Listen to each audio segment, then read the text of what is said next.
నందికొట్కూరు నియోజకవర్గంలో ఉమ్మడి అభ్యర్థి గిత్త జయసూర్య ఎన్నికల ప్రచారం నిర్వహించారు. ఈ ప్రచారానికి మద్దతు తెలిపిన ఎంపీ అభ్యర్థి మాండ్ర శివానందరెడ్డి జయసూర్యతో పాటు ఇంటింటికి వెళ్తూ సూపర్ 6 పథకాలను వివరిస్తూ సైకిల్ గుర్తుకు వేయాలని కోరారు. వైఎస్ జగన్ తన ప్యాలెస్ లో ఉంటూ బటన్ నొక్కుతూ పథకాలను గోల్మాల్ చేశారని ఆరోపిస్తున్న ఎమ్మెల్యే అభ్యర్థి శివానందరెడ్డితో మా ప్రతినిధి Shivaraj Kumar face to face. Nandikotkur నియోజకవర్గంలో టీడీపీ, జనసేన, బీజేపీ ఉమ్మడి అభ్యర్థి జయసూర్య తన ప్రచారాన్ని ముమ్మరం చేశారు. ఇంటింటికి వెళ్లి ఏదైతే టీడీపీ పథకాలను వివరిస్తూ తాము అధికారంలోకి వస్తే ఆ పథకాలను అమలు చేస్తామని చెప్పి వివరిస్తూ ఏదైతే జయసూర్య అలాగే నంద్యాల పార్లమెంట్ ఇన్ఛార్జ్ మాండ్ర శివానందరెడ్డి ఇద్దరు ఇంటింటికి వెళ్లి ప్రచారం చేస్తున్నారు. మనతో జయసూర్య ఉన్నారు. అన్న, ఏదైతే మీరు ఇంటింటికి ప్రచారం చేస్తున్నారో ఎలా ఉంది స్పందన? ముందుగా రాజు న్యూస్ ప్రేక్షకులకు అందరికీ నా నమస్కారాలు. ఈరోజు ఏదైతే చంద్రబాబు నాయుడు గారు ప్రకటించినటువంటి సూపర్ 6 ప్రోగ్రామ్స్ ప్రతి గ్రామంలో వివరించడం జరుగుతుంది. వాటికి వచ్చేటువంటి స్పందన ఎలా ఉందంటే, జగన్మోహన్ రెడ్డి ఏదో ప్యాలెస్లోని పట్టణంలో నొక్కుతున్నాడు అంటున్నారు, కానీ వాస్తవానికి ఇక్కడ క్షేత్రస్థాయిలో చూస్తే ఆ విధమైనటువంటి స్పందన లేదు. ఆయన ఊకేదో వాపు చూసుకొని బల్బు అనుకుంటున్నాడు. రాబోయే రోజులలో ప్రజలలో చైతన్యం వస్తుంది. సూపర్ 6 పథకాలపైన ఆకర్షితులు అవుతున్నారు. ఎందుకంటే ముఖ్యంగా 18 సంవత్సరాలు వయసు దాటిన ప్రతి మహిళకు నెలకు 1000 అంటే ఈరోజు అందరూ కూడా సంతోషాన్ని వ్యక్తం చేస్తున్నారు. ఇక రెండవది, బడికి వెళ్ళే ప్రతి పిల్లవాడికి తల్లికి వందనం కింద 15,000 ఒకరోరికి ఇస్తున్నారు.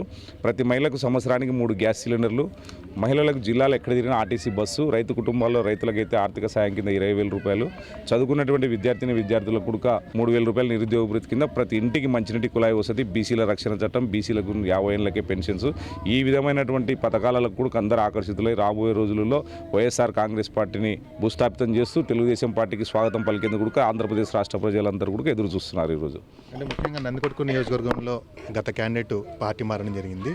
ఒక వాక్యూమ్ అయితే ఏర్పడింది. మీరు ఒకవేళ నందికొట్కూరు ఎమ్మెల్యేగా గెలిస్తే మీరు నియోజకవర్గాన్ని ఏ విధంగా అభివృద్ధి చేస్తారు? ఖచ్చితంగా నందికొట్కూరు మున్సిపాలిటీకి సంబంధించి తాగునీటి సమస్య ఏదైతే ఈరోజు తీవ్రంగా ఉందో వాటిని గతంలో మాండ్ర శివానందరెడ్డి సార్ ఇన్ఛార్జిగా ఉన్నప్పుడు 120 కోట్లు అలగనూరు నుంచి రిజర్వాయర్ నుంచి 2 టీఎంసీల తాగునీటి పథకాన్ని ఏదైతే తీసుకొస్తే ఆ పథకాన్ని ఇప్పుడున్నటువంటి వైఎస్ఆర్ కాంగ్రెస్ పార్టీ నాయకులు శిలాఫలకాలు కూడా ధ్వంసం చేశారు.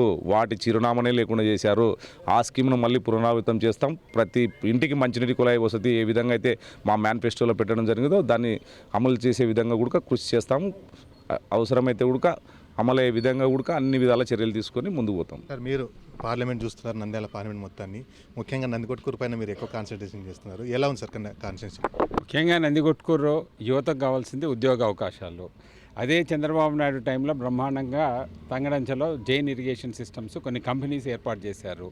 వాళ్ళకు నీరు కూడా సరిగా ఇవ్వక ఈరోజు జగన్మోహన్ రెడ్డి అవి పరిశ్రమలన్నీ మూతపడే పరిస్థితి వచ్చింది. సో యువతకు కావాల్సిన ప్రతి సంవత్సరం 4 లక్షల ఉద్యోగ అవకాశాలు ఒక్క చంద్రబాబు నాయుడు నాయకత్వంలోని తెలుగుదేశం పార్టీతోనే సాధ్యపడుతుంది. సో యువతనల్లా ఆకర్షించనీకే ఈ సూపర్ 6 పథకాల్లో ముఖ్యమైనది ఈ ఉద్యోగ అవకాశాలు కల్పించడము, పారిశ్రామికవేత్తలకు ఇక్కడ పెట్టుబడులు పెట్టడానికి, లా అండ్ ఆర్డర్ కానీ అన్ని విషయాల్లో మంచిగా వాతావరణం సృష్టించడానికి ఒక చంద్రబాబు నాయుడుతోనే సాధ్యపడుతుందని చెప్పుకోగలుగుతున్నాము.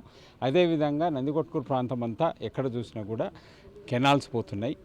ఏ ప్రాంతానికి రాయలసీమలకు నీళ్ళు పోవాలన్నా దాని ఆరిజిన్ అయితే ఇక్కడనే నందికొట్కూరులోనే స్టార్ట్ అవుతుంది. ఇక్కడున్న కెనాల్స్ నుంచి ఇరిగేషన్ పొటెన్షియల్ క్రియేట్ చేయడానికి నారా చంద్రబాబు నాయుడు గారు హామీ ఇవ్వడం జరిగింది. సో మల్టిపుల్ లిఫ్ట్ ఇరిగేషన్స్ ద్వారా మొత్తం ఇక్కడ ఉన్నటువంటి మిర్తూరు, నందికొట్కూరు, జూపాడు బంగ్లా, మన పాములపాడు, పైడాల అండ్ కొత్తపల్లి అన్ని మండలాలకు సమృద్ధిగా లిఫ్ట్ ఇరిగేషన్ స్కీమ్స్ తీసుకొచ్చి రైతాంగానికి సాగునీరు అందించడానికి తెలుగుదేశం పార్టీ కంకణం కట్టుకోబోతుంది. అది కూడా ప్రజల్లోకి తీసుకెళ్తున్నాము. అదేవిధంగా రైతాంగానికి కూడా ఇప్పుడు జగన్మోహన్ రెడ్డి ఏదో తూతూ మంత్రం కింద ఒక 6,000 10,000 ఇవ్వడం జరుగుతుంది. దాని బదులు మన తెలుగుదేశం పార్టీ వచ్చినాక ప్రతి రైతు కుటుంబానికి 20,000 రూపాయలు ఖచ్చితంగా ఇవ్వడానికి ముందరికి చూపిస్తుంది. సో యువతకైతేనేముంది, రైతాంగానికి అయితేనేముంది, అదేవిధంగా మహిళలకైతేనేముంది పెద్దపీట వేస్తూ బీసీలకు కూడా ప్రత్యేక రక్షణ చట్టం ద్వారా వాళ్ళకు కూడా రక్షణ కల్పిస్తూ అన్ని విధాల అన్ని వర్గాలను ఆదుకోవడానికి మన తెలుగుదేశం పార్టీ ముందంజలో ఉంది. అంటే ముఖ్యంగా నందికొట్కూరు నియోజకవర్గం చాలా ప్రత్యేకంగా ఉంటుంది సార్. అటు ఇండస్ట్రియల్గా అభివృద్ధి చెందడం కానీ కావచ్చు, ఇటు ఇరిగేషన్ అభివృద్ధి చెందడానికి చాలా స్కోప్ ఉంది.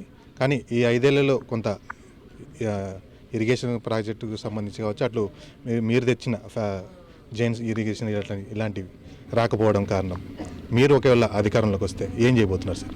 గత 5 సంవత్సరాలు తెలుగుదేశం పార్టీ ఉన్న కాలంలోనే ముచ్చమరి లిఫ్ట్ స్కీమ్ కంప్లీట్ అయిపోయింది. దానివల్లనే ఈరోజు కేసీ కెనాల్ రైతాంగానికి అయితేనేముంది, హెచ్ఎన్ఎస్ఎస్ కాలువలకి అయితేనేముంది, అడుగంటినా కూడా రిజర్వాయర్లో ఖచ్చితంగా నీళ్లు పంపింగ్ చేయగలిగినాం మార్చి వరకు. అంటే అది కేవలము అది చంద్రబాబు నాయుడు వల్లనే సాధ్యపడిందని కూడా మీకు మనవి చేస్తున్నాను. ఇంకా పరిశ్రమలు అంటే ఖచ్చితంగా అటువంటి వాతావరణం రావాలంటే ఒక మంచి విజనరీ నాయకుడు ఉంటేనే అది సాధ్యపడుతుంది. అటువంటి విజనరీ నాయకుడు ఈ రాష్ట్రంలో ఇప్పుడు ఉన్న పరిస్థితుల్లో ఒక చంద్రబాబు నాయుడు తప్ప ఇంకెవరు లేరు. సో ఖచ్చితంగా రాబోయే రోజుల్లో ఇప్పుడు కియా మోటార్స్ అనంతపూర్లో వచ్చినట్లు, అదేవిధంగా మన ఓరకల్లో గ్రీన్కో కంపెనీస్ చాలా మటుకు ఏర్పాటు చేసినట్లు, అదే చిత్తూరులో శ్రీ సిటీ ఏర్పాటు చేసినటువంటి, అదే హైటెక్ సిటీ ఏర్పాటు చేసినటువంటి ఘనత కూడా చంద్రబాబు నాయుడుదే. ఖచ్చితంగా ఓరకల్లో 30,000 ఎకరాలు ఓన్లీ ఫర్ ఇండస్ట్రియల్ హబ్గా పెట్టడం జరుగుతుంది. దానిలో అనేకమైన ఇండస్ట్రీస్ రావడానికి స్కోప్ ఉంటుంది. చంద్రబాబు నాయుడు మళ్ళా ముఖ్యమంత్రి అయినాక ఖచ్చితంగా ఉద్యోగ అవకాశాలు పెరుగుతూ ఇండస్ట్రియల్ హబ్ కూడా డెవలప్ కావడానికి అవకాశాలు ఉన్నాయి. ముఖ్యంగా వచ్చే కొద్ది రోజుల్లోనే తాము అధికారంలోకి వస్తే చేయాల్సిన అభివృద్ధి చేస్తామని చెప్పి మాన శివానందరెడ్డి చెప్తున్నారు. నందికొట్కూరు నుంచి శివరాజ్ కుమార్, రాజ్ న్యూస్.